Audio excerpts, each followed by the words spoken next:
भागवत गीता अध्याय 4 दिव्य ज्ञान श्लोक 15 एवं ज्ञात्वा कृतं कर्म पूर्वैरपि मुमुक्षुभ्यः कुरु कर्मैव तस्मात् त्वं पूर्वै पूर्वत्रं कृतम्।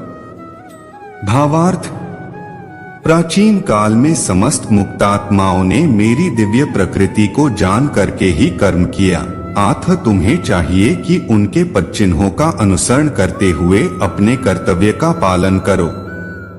तात्पर्य, मनुष्यों की दो श्रेणियां हैं, कुछ के मनों में दूषित विचार भरे रहते हैं और कुछ भौतिक दृष्टि से स्वतंत्र होते हैं। कृष्ण भावनामृत इन दोनों श्रेणियों के व्यक्तियों के लिए समान रूप से लाभप्रद है।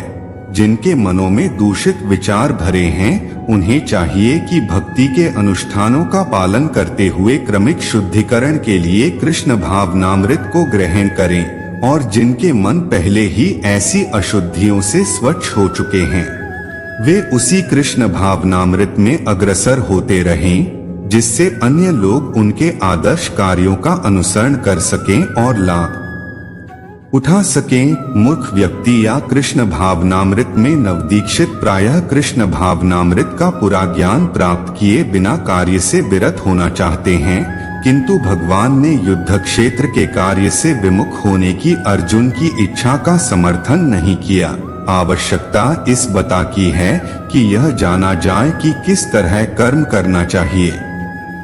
कृष्ण भावनामृत के कार्यों से विमुख होकर एकांत में बैठकर कृष्ण भावनामृत का प्रदर्शन करना कृष्ण के लिए कार्य में रत होने की अपेक्षा कम महत्वपूर्ण है। यहाँ पर अर्जुन को सलाह दी जा रही है कि वह भगवान के अन्य पूर्व शिष्यों यथा सूर्यदेव विवस्वान के पदचिन्हों का अनुसरण करते हुए कृष्ण भावनामृत में कार्य करे, अथ वे उसे सूर्यदेव के कार्यों को संपन्न करने के लिए आदेश देते हैं, जिसे सूर्यदेव ने उनसे लाखों वर्ष पूर्व सीखा था। यहाँ पर भगवान कृष्ण के ऐसे सारे शिष्यों का उल्लेख पूर्ववर्ती मुक्त पुरुषों के रूप में हुआ है, जो कृष्ण द्वारा नियत कर्मों को संपन्न करने में लगे हुए थे। अध्याय 4 दिव्य ज्ञान श्लोक 16 किं कर्म किं कर्मेति कव्योप्यत्र मोहिता है तत्ते कर्म प्रवक्ष्यामि यज्ञात्वा मोक्ष से शुभात्। भावार्थ, कर्म क्या है और अकर्म क्या है, इसे निश्चित करने में बुद्धिमान व्यक्ति भी मोहग्रस्त हो जाते हैं। अतएव मैं तुमको बताऊंगा कि कर्म क्या है, जिसे जानकर तुम सारे अशुभ से मुक्त हो सकोगे। तात्पर्य, कृष्ण भावनामृत में जो कर्म किया जाए वह पूर्ववर्ती प्रामाणिक भक्तों के आदर्श के अनुसार करना चाहिए। इसका निर्देश 15वें श्लोक में किया गया है। ऐसा कर्म स्वतंत्र क्यों नहीं होना चाहिए, इसकी व्याख्या अगले श्लोक में की गई है। कृष्ण भावनामृत में कर्म करने के लिए मनुष्य को उन प्रामाणिक पुरुषों के नेतृत्व का अनुगमन करना होता है, जो गुरु परंपरा में हो। जैसा कि इस अध्याय के प्रारंभ में कहा जा चुका है, कृष्ण भावनामृत पद्धति का उपदेश सर्वप्रथम सूर्यदेव को दिया गया, जिन्होंने इसे अपने पुत्र मनु से कहा। मनु ने इसे अपने पुत्र इक्ष्वाकु से कहा, और यह पद्धति तब से इस पृथ्वी पर चली आ रही है। अथ परंपरा के पूर्ववर्ती अधिकारियों के पदचिन्हों का अनुसरण करना आवश्यक है, अन्यथा बुद्धिमान से बुद्धिमान मनुष्य भी कृष्ण भावनामृत के आदर्श कर्म के विषय में मोहग्रस्त हो जाते हैं। इसीलिए भगवान ने स्वयं ही अर्जुन को कृष्ण भावनामृत का उपदेश देने का निश्चय किया। अर्जुन को साक्षात भगवान ने शिक्षा दी, अथ जो भी अर्जुन के पदचिन्हों पर चलेगा वह कभी मोहग्रस्त नहीं होगा। कहा जाता है कि अपूर्ण प्रायोगिक ज्ञान के द्वारा धर्म पथ का निर्णय नहीं किया जा सकता। वस्तुतः धर्म को केवल भगवान ही निश्चित कर सकते हैं।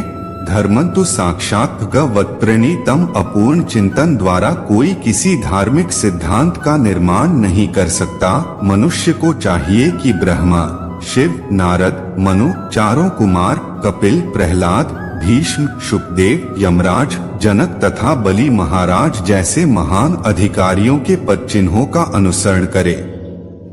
केवल मानसिक चिंतन द्वारा यह निर्धारित करना कठिन है कि धर्म या आत्म साक्षात्कार क्या है।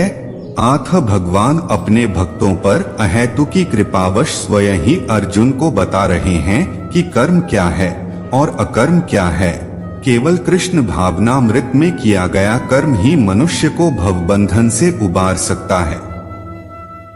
अध्याय 4 दिव्य ज्ञान। श्लोक 17।